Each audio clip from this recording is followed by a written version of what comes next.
Thanks to Airalo for sponsoring this video. Hey everyone, Ollie here. So another everyday carry video. I haven't done one for a year, so I think it's time to do another one. To be fair though, not much has changed from my last one.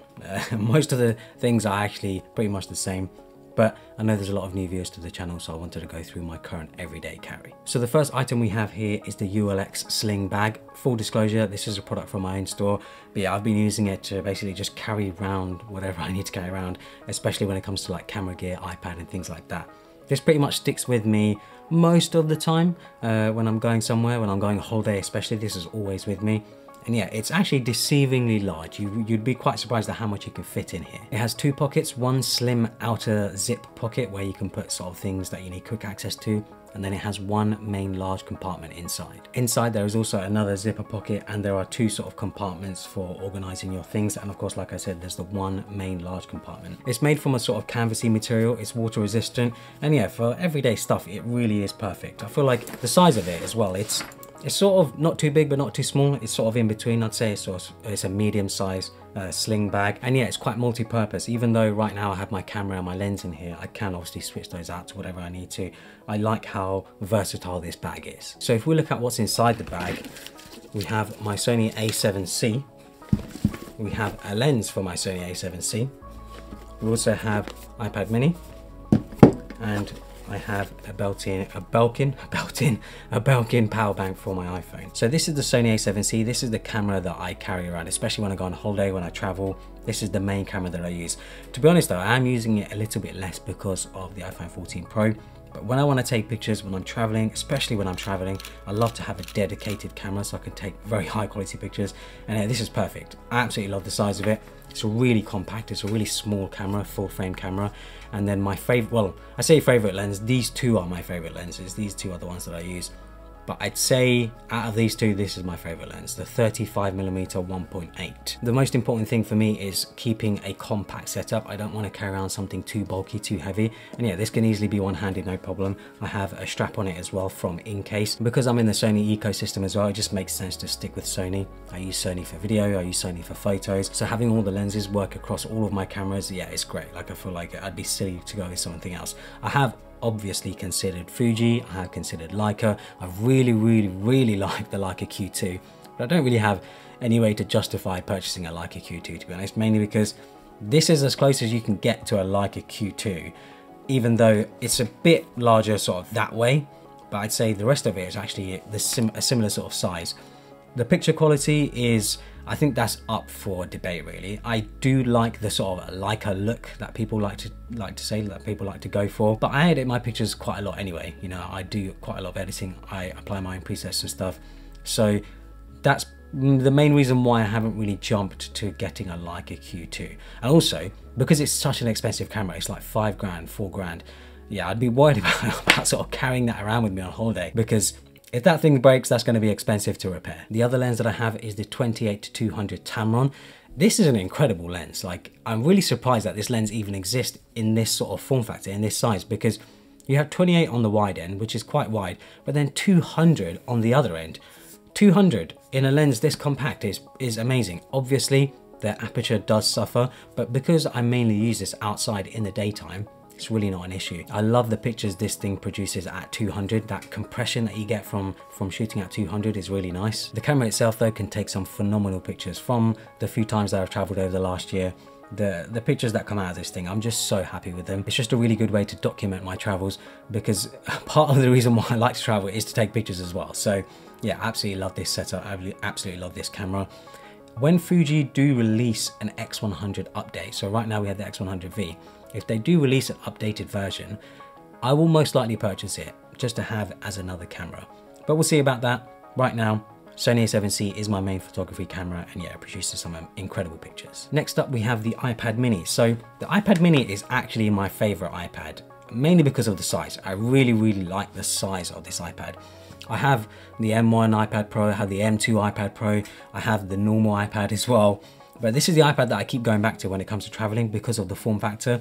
Obviously, it would have been really nice to see the ProMotion display, the 120Hz ProMotion display on the iPad mini.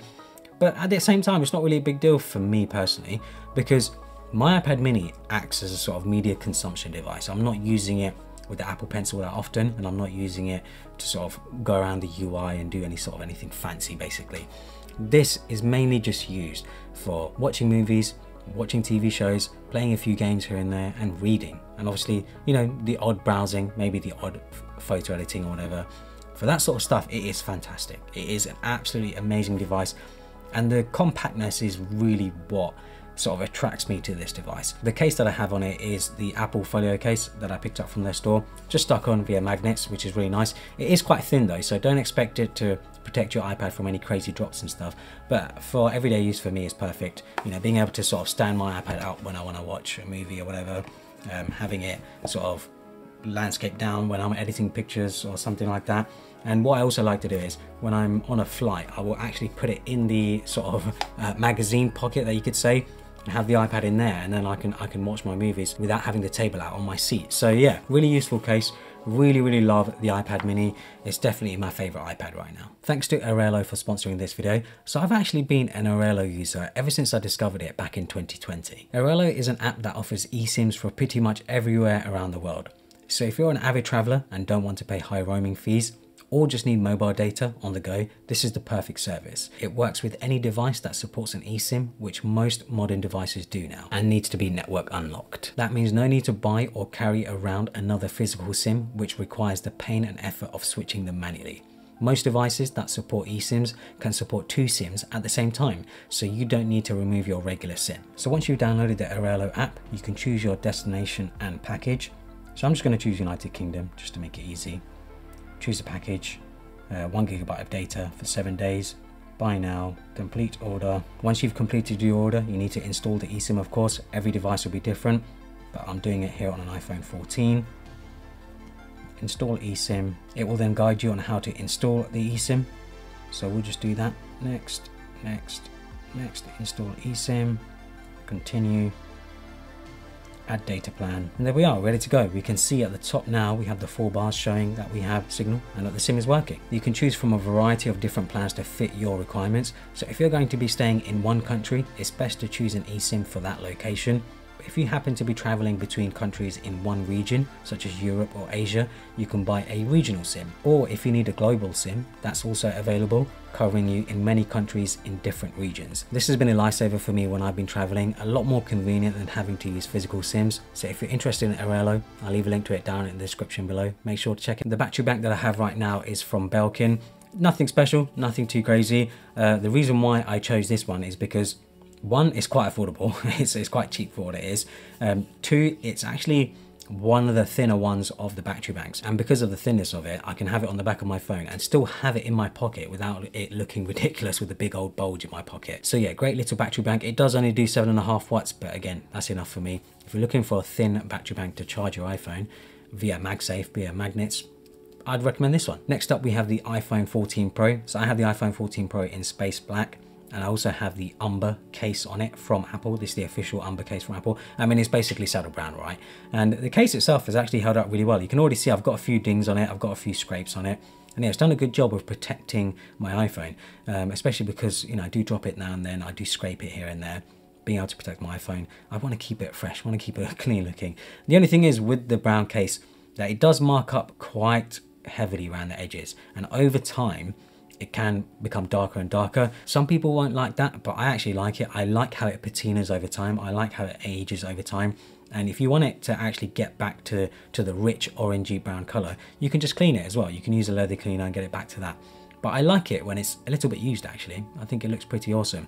And yeah, I've gone with Umber this year. Usually I go for black, but I just thought, hey, let's try something different. Let's go for the brown one. And I've really been enjoying it. When it comes to the phone itself, you know, it's cool. The dynamic island, all that sort of stuff. But the main thing I'm here for is that camera. The 48 megapixel sensor on this thing is just seriously incredible. iPhone cameras are getting so good that I'm just carrying around my mirrorless a lot less often. The pictures that this thing produces, many people mistake as taken with a pro camera. People always ask me on Twitter and Instagram, hey, did you take this picture with your phone or did you take it with your camera? And I think that's actually a testament to how good the camera is on this thing. There's something about the larger sensor and the better dynamic range that really helps compete with professional cameras. And I obviously shoot in ProRAW. So shooting in ProRAW, it does remove quite a lot of the processing that Apple does. And the processing is actually a big issue because a lot of people have been complaining about the processing that comes out of images that you shoot with the camera on this thing. If you shoot in ProRAW, you can get rid of a lot of that and really sort of manipulate the images to look a lot more professional. The depth of field is awesome too. You can separate the background from subjects really well. I have a few pictures here where you can see how the background is really nice and blurry with the sort of subject being in focus. I use my presets across all of my images, so if anyone is interested in getting the same look, check those out. Next up, we have the AirPods Pro 3rd generation. And yeah, these AirPods I think are heavily underrated. They're so good. It's just crazy how Apple have really sort of cornered that market when it comes to earbuds, because the AirPods Pro 3rd generation, the sound quality, the noise cancellation, everything about this is so good. And it really comes in clutch when I'm at the gym. At the gym, when there's music blowing, when there's other people working out, being able to have these in and sort of isolate myself. It doesn't obviously block out every single sound, but it really does a good job of blocking out most of the sound so that I can listen to my music or watch a TV show or watch a movie whilst I'm working out. Next up, we have the Apple Watch Series 7. So I do have the Apple Watch Ultra as well, and I used the Apple Watch Ultra for a few weeks. I really liked it, absolutely fantastic watch, and I would recommend it for those who are looking for an Apple Watch on steroids basically. But the reason why I have the Series 7 and the reason why I continue to use it is because I've just found the Apple Watch Ultra to be a bit too big for my wrist. I have quite skinny wrists and I don't want a big old bulky watch. I also found it just catching on things because it was so big for my wrist. So I much prefer the smaller form factor of the Series 7. I also didn't bother upgrading to the Series 8 mainly because the upgrades just didn't really seem worth it, so I've stuck with the Series 7. This is the stainless steel version and it has held up incredibly well to scrapes and scratches. I also have the stainless steel link bracelet, which I've had since 2015, which is wild. 7 years now that I had this link bracelet. Well, yeah, 8 years is coming up to I've had this link bracelet, and it has held up incredibly well. There are a few scratches on it here and there, but I have put this link bracelet through its absolute paces. I'm wearing it every single day. I rarely ever take it off. I only ever take my watch off when I go to sleep. I wear it at the gym, I wear it in the shower, I wear it when I'm doing anything really. I never take it off. And yeah, the link bracelet just looks so good. I also feel like it looks really classy. Compared to most other Apple Watch straps, this looks really classy. It's as good, I mean, maybe I'm sort of hyping it up here, but I'd say it's as good as a strap that you'd get with a Rolex or something, because the quality, the craftsmanship on it is fantastic. Everyone always compliments it when they see it. They do always ask, where'd you get that strap from? And I tell them, and then they see the price and they're like, oh, okay, that makes a lot of sense, because it's not cheap. I think it's 500 or 600 for the strap alone, which is as much as an Apple Watch. So if you want one of the best Apple Watch straps, this is the one to get, and it will last you for ages as well. I'm really happy with it. It's definitely one of the best sort of purchases I've made for my Apple Watch, and I keep using it when I upgrade my watches. If I upgrade the watch itself, I always use the same strap. So yeah, Apple Watch Series 7, stainless steel version. If there aren't any crazy updates this year to the Apple Watch, I probably won't upgrade again, but we'll see. I'm hoping that they have something interesting in store for the next generation of the Apple Watch. My current wallet is the bifold leather wallet from ULX, made from full grain leather. Again, full disclosure, this is from my own store. And you can see this wallet has creased up, has been used quite well. It's sort of lost its shape a little bit just from using it over the last year or two. I do actually prefer compact card holders, but because I'm carrying around quite a few cards and I carry around cash as well when I need to, especially because I have a few businesses, so I need cards for those businesses. Yeah, I have to carry around a wallet. And yeah, it's done a really good job. No issues with it. I really like it. Made from full grain leather, so it should last pretty much forever if I take care of it. Yeah, fantastic little wallet. Nice and compact as well, fits all my cash, fits all my cards. I'm really happy with it. My key organizer also hasn't changed. This is from Orbit Key. Leather sort of strap with a I guess, I don't even know what you call that, a metal hoop on the end. And it also has the black hardware. I do also have this cool little sort of multi-tool that comes with the Orbit Key. I use it for when I need to cut open boxes. I don't really drink, so I don't rarely ever need to use the bottle opener.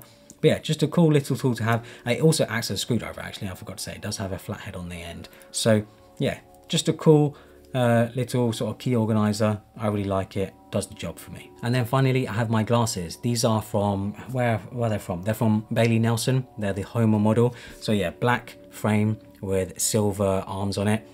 However, I think a lot of people will be quite intrigued. I won't be wearing glasses that often anymore, mainly because I'm getting laser eye surgery soon. So yeah, I won't actually need glasses. I might still wear sort of blue light glasses, I also feel like it might look a bit weird me not wearing glasses on the channel anymore. I feel like it's become almost like my style, my brand, you could say. But yeah, I'm getting LASIK, laser eye surgery soon, just to sort out my eyes, because I'm actually sick of wearing glasses. I don't really like wearing glasses all the time. I want to be able to take them off in the evening, but I need them when I'm at my computer, when I'm driving, stuff like that. I need glasses for those sorts of situations. Hopefully with laser eye surgery, I won't need them anymore. And that is it. That is it for my everyday carry. If you have any suggestions, if you have any product ideas and stuff, please leave them in the comments below. I'll of course leave links to everything I can as well. Hopefully you guys enjoyed it. Follow me on Instagram and Twitter and subscribe for more.